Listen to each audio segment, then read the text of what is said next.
Hi there, and welcome back to the Fuse Show. Today I'm joined by Abby Verma. He's the founder of SkillSoniq.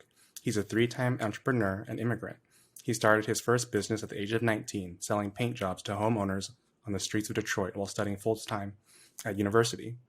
He's also a former investment banker who loves to hustle and prove naysayers wrong. Thanks for joining us on the show. Thanks, David. So when you think about hustling, what's your definition of hustling? Um, so it's going against the tide, right? It's getting knocked down, getting back up again and again and again. It's also loving to hear a no, right, from people. I think the biggest motivation for me comes from proving people wrong, right? And that's why I love to hustle. Because if Hmm. something is easy, um, what's the fun in it, right? And so, right from school to college to my first job as an investment banker to running three businesses, it's always been hustle. Um, so yeah, so I have a never say die kind of an attitude. I also have, I'm an eternal optimist, right? Which is what entrepreneurs have to be because there's a 99% chance that you're going to fail, right? As an entrepreneur, that's probably not the right way to think about it when you're starting a business. Um, but uh, but you gotta be a hustler, man. You gotta keep at it. You gotta believe in yourself. So it's a lot of those things when I say that I love to hustle. So you're an entrepreneur and you're leading a company now. So obviously that entails a lot of hustle. What would you say makes it worthwhile? That's a loaded question.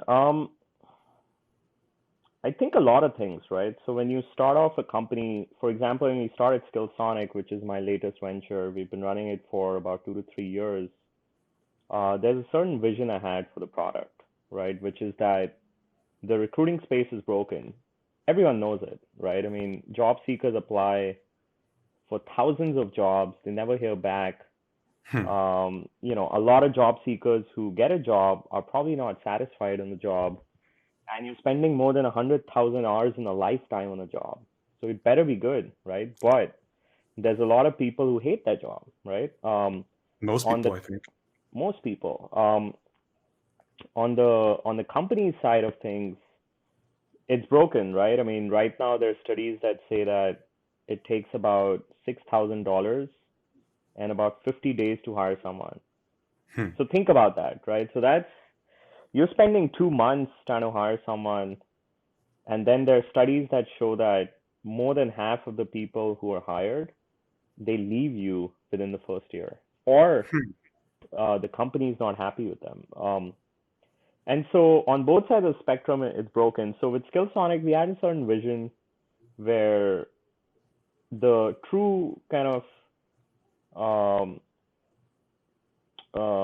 objective was to make it seem like magic, where job seekers would not have to apply for jobs and companies would be able to hire people within seconds, right? So that's what we started with. That was our aspiration for the product. Um, and I believe what makes it worthwhile is when you get one step closer to that true vision, at every step, you reflect back and you say that it was worth it. Hmm. When you have a customer that gives you a great review, when you have someone who compares experience with on your product with more established players like say a LinkedIn or an Indeed or a Monster or ZipRecruiter, that makes you feel good. When you have a job seeker, and this I'm talking in the SkillSoniq world, when you have job seekers who love the jobs they find on SkillSoniq and they talk about it and they thank us, Hmm. that makes it worthwhile. And then obviously there's the money aspect of it, right? When you start growing and tweaking your product to get to the product market, every stage of a company, I feel like you start getting validation from different stakeholders, um, whether it's your customers or investors or even people within your company. I feel like those are moments of joy. Um, but I must say that the highs are super high, but the lows are super low, right? So it's kind of like the volatility of Hmm. on the happiness index is extremely high. And so you gotta have, I mean, this is what I've experienced. You gotta have kind of like a good balance, during those moments. You can't be too happy and you can't be too sad. How do you know if your current, like, how do you average the super high highs and the super low lows and evaluate that to a more traditional job where it's like kind of narrower in like volatility? Like, how do you Yeah, know that you were called to the path of entrepreneurship? I think so. For some people, it comes naturally, right? It's just their personality type, right? They're genetically made that way, where if there's a lot of success, they don't seem too happy, right? And if they're going through a rough time, they don't seem too sad, right? So it's just their nature. Hmm. For others, I'm not in that bucket, by the way. I'm not. I don't think I am. The second type of people are people who learn or they train themselves um, to behave a certain way emotionally when they go through highs and lows. So Hmm. I'm that kind where I've trained myself to say, hey, Abby, like when you have a customer who uses your product repeatedly, a lot of invoicing with that customer, don't be too happy. Why? Because that customer can leave you any point, Hmm. right? On the other hand, if you've lost a big deal, or someone criticizes about your product, or things are not going your way, don't be too sad because there's always a next time. Hmm. And that's actually really hard to do. Um, you gotta find in your inner core, your inner voice almost, or talk to people you love, right? So in my case, it's my wife. And talk to people you love. Figure out what's gonna make you more balanced, right, in that journey, because it's an extremely tough journey, right? I mean, it can be a roller coaster of a ride, and it can burn you out completely, right? To the point where even mentally it starts affecting you, right? Hmm. I've actually seen people who get depressed, like clinically depressed, um, and uh, and so yeah, so you gotta train yourself for that journey. And for me, it's not been easy, but it's been an exciting journey nevertheless, right? Because I've kept kind of training myself on it.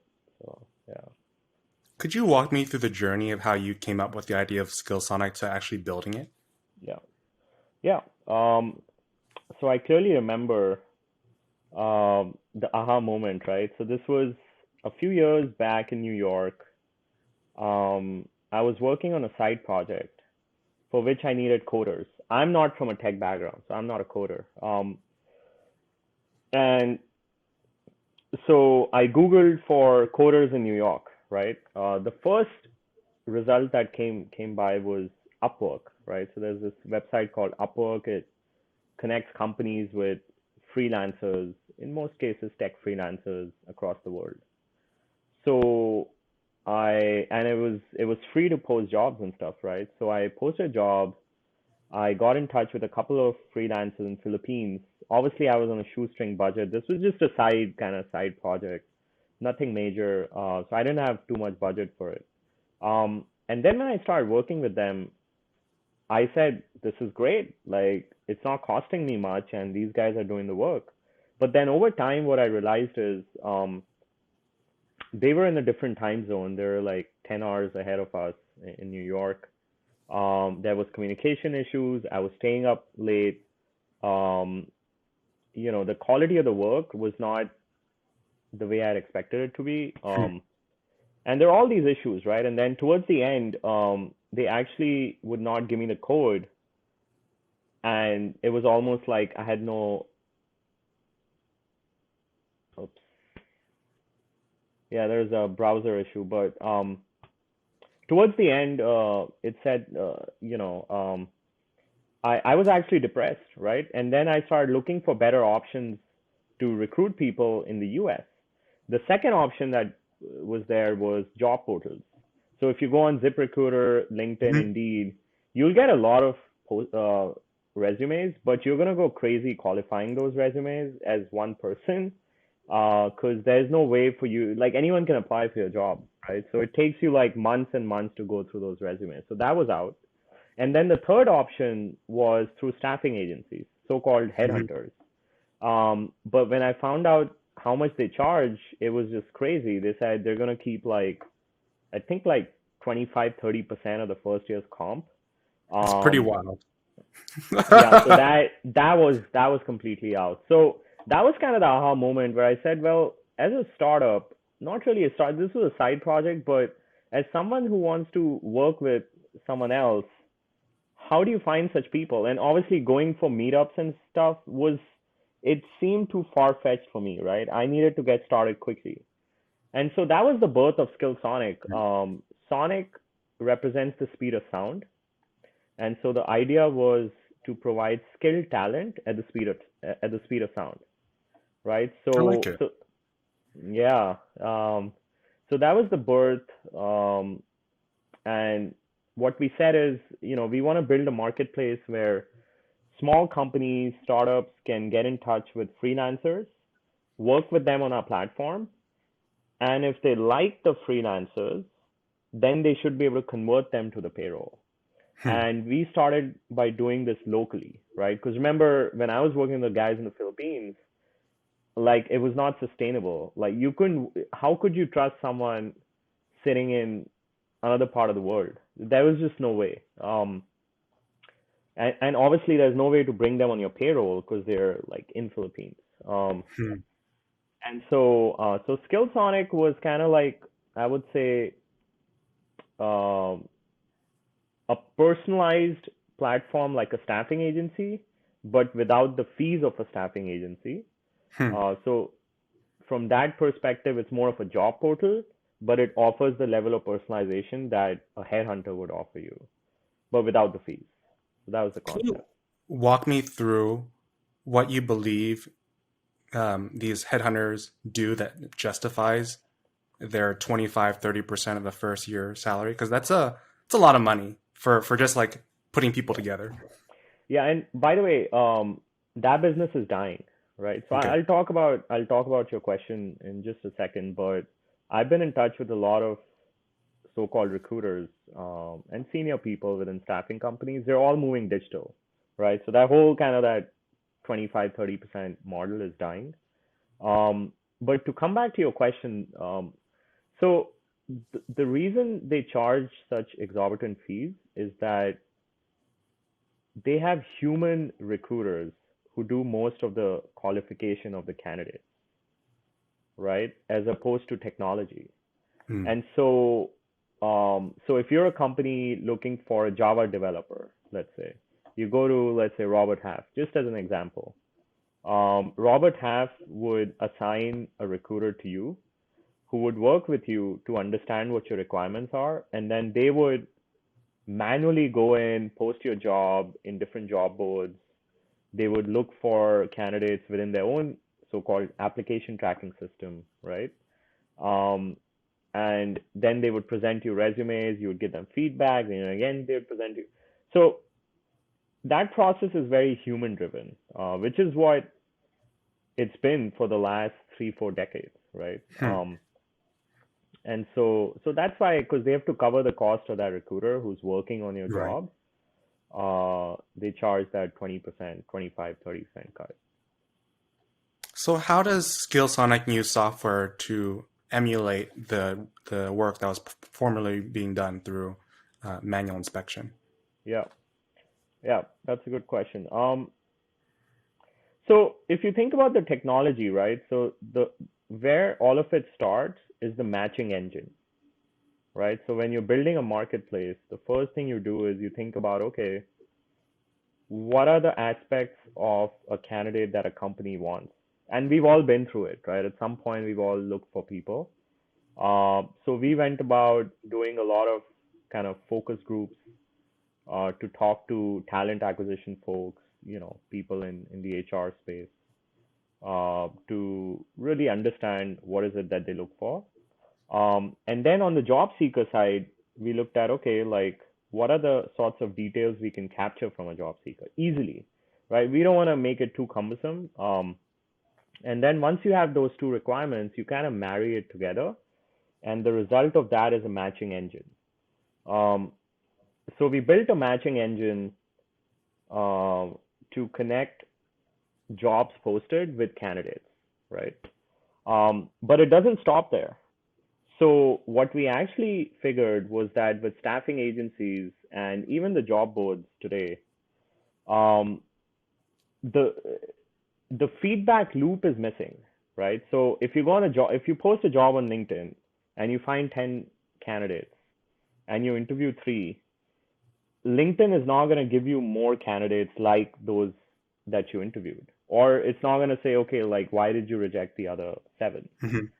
That piece is missing because LinkedIn's already made its money when you posted a job, right? They're monetizing the size of their database. So they don't really care how much time or how much money Hmm. you're spending on hiring someone. The same for other job boards. That's how they work. So they either charge you on a per month basis or per job posting or for the number of views or the number of hits. I know Indeed does that. They charge you, you have to have a certain budget and then they give you those number of hits. I noticed on your website you have a pricing model that's based on the number of conversions of people who go from freelancers into W-2 employees. Yeah. If you believe the future is heavy in freelancing, wouldn't that mean some users indefinitely just stay freelancers? Yeah, yeah. So we have two pricing models. Hmm. The first is if they remain a freelancer, we charge the freelancers a certain cut from all of the payments Gotcha. made Okay. to them, which is similar to any other marketplace. Right. Um, and we charge the company a buyout fee if they move the freelancer outside Hmm. of our platform. They can still continue to freelance with them outside of our platform, but we charge them a certain fee because it Gotcha. costs us a lot to get that freelancer on the platform. So yeah, and just going back to my previous comment, we are still keeping the option open for job seekers to get a full-time job on a through our Hmm. platform. But the model is slightly different. We're saying that companies can try people on a freelance basis before they move them to the payroll. And there's reasons for that too, because um, right now companies are spending too much time and money on hiring someone who's not a good fit. And Hmm. so to be able to try someone was a no-brainer for us. That's the best way to know if the person's going to be a cultural fit, if they have what it takes to be a good employee, et cetera, et cetera. So the freelance period is kind of like a trial for both the company and the freelancer. And then the company can move the person to their payroll if they believe it's a good fit. If not, then they can find someone else on our platform, right? So we've kept it really open on our marketplace to benefit both sides, even for the job seekers, right? If it's a young person, mid 20s, doesn't know what they want to get into, let's say, they have a great chance at trying different companies on a freelance basis before they dive into a full-time role with a company, right? So it benefits the supply side, meaning the job seekers as well. So I recognize you haven't been in this for too long, but what would you say is on the major features of roadmap, or what's on the roadmap of major features Yeah, uh, for SkillSoniq? yeah. So I can actually proudly say this. We've launched about 350 plus features in the last 2 years. Hmm. And we've done it with a really small engineering team. So I'm really proud of where we've gone on the product, and it's used currently by about 15,000 users.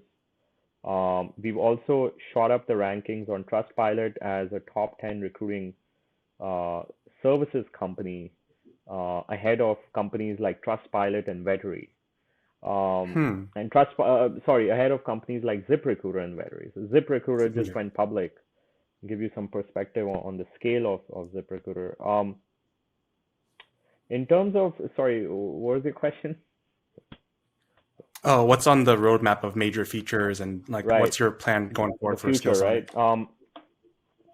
So so there's a lot on the plate. There's about 100 plus features that we're working on right now, which is all a result of feedback from customers, from internal stakeholders, bug fixes, from competitors, research that we've done with other platforms, etc. One of the things we're the most excited about is payments. Hmm. So to be able to have payments where companies would be able to pay with Apple Pay, let's say, with, you know, and in the future with crypto, right? Freelancers would be able to get paid directly into their bank accounts in no time. They would also be able to withdraw money if they need money for expenses. They could have, payday loans kind of a thing on our platform. They could be paid in advance, stuff like that we're exploring. Um, so we have a bunch of features around that. And then we launched messaging a few weeks back, and that's been a hit. Um, Hmm. there's already been like God knows how many gigs of messages exchanged. So we're building on that feature as well, where from the message window itself, companies and freelancers would be able to, do a Zoom call, schedule a meeting, do all sorts of things, through the message window itself. And then one of the features we're most excited about is what we call the instant hire feature. So we're rolling out a product in the next few weeks, which would allow companies to hire a freelancer without interviewing anyone. Hmm. So it's kind of like the concept is that what we figured through all of the interviews that have happened on our platform is that interviews, companies tend to overthink in an interview process, right? And when you give them a lot of choice, they find it really hard to hire someone, right? Because it's not, you're dealing with humans, right? So it's not like a black or white kind of a situation, right? There's a lot of bias, there's a lot of subjectivity. You like person A for XYZ, you like person B for something else, but no one really knows which one's going to work out in the end, right? The personality type of someone may be an introvert, but that person may be a great worker, which you're probably Hmm. never going to tell in an interview. And so we found all these kind of learnings from our marketplace, and now we are launching a feature which, when a company posts a job, within 2 days, they automatically get assigned a worker based on all Hmm. of the tech that's happening in the background. And then they try this person, and if they like them, they convert them to the payroll or they continue the freelance gig with them. If they don't like them, they go back and they tell us, and then we give them a second person, right?